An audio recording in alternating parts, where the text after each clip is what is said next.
बिस्मिल्लाहिर्रहमानिर्रहीम। शुरू अल्लाह के नाम से जो बड़ा मेहरबान निहायत रहम करने वाला है। अस्सलामु अलैकुम। आज हम करीम फूड चाट बना रहे हैं। ये बहुत ही आसान और मज़ेदार रेसिपी है। अगर आप हमारे चैनल पर नए हैं तो हमारे चैनल को सब्सक्राइब करें, लाइक करें। प्लीज़ हमारी वीडियो को वॉच किया करें, हमें व्यूज़ की ज़रूरत है। आइए इसे बनाना शुरू करते हैं। मैंने एक बाउल लिया, उसमें मैंने 1 कप मायोनीज़ शामिल की। हाफ़ टी स्पून काली मिर्च शामिल करेंगे। हाफ़ टी स्पून नमक शामिल करेंगे। 1 टेबलस्पून चीनी पीसी हुई शामिल करेंगे।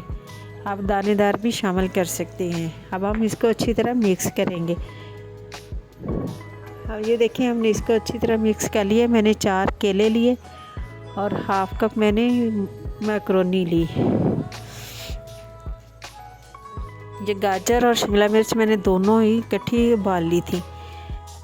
मैंने आधा कप खजूर शामिल की, आधा कप मैंने किशमिश शामिल की, हाफ़ कप मैंने अनार के दाने लिए वो शामिल किए, हाफ़ कप मैंने बंद गोभी शामिल की।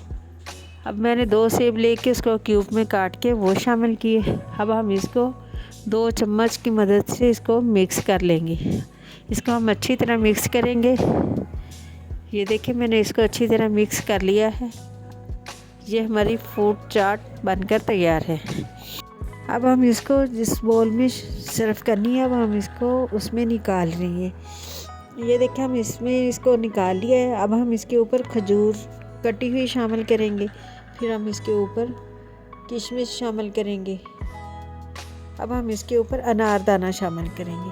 अनारदाना शामिल करने के बाद हम इसके ऊपर काले वाले ऑलिव्स रख देंगे। ये देखें, माशाल्लाह कितनी प्यारी लग रही है। आप इसे दावत पर भी बना सकते हैं, शाम को डिनर के साथ भी इसको सर्व कर सकते हैं। अगर आप हमारे चैनल पर नए हैं तो हमारे चैनल को सब्सक्राइब करें, लाइक करें। प्लीज़ हमारी वीडियो को वॉच किया करें, हमें व्यूज़ की ज़रूरत है। हमें अपनी दुआ में याद रखना। चलती हूँ। ओके, अल्लाह हाफिज़।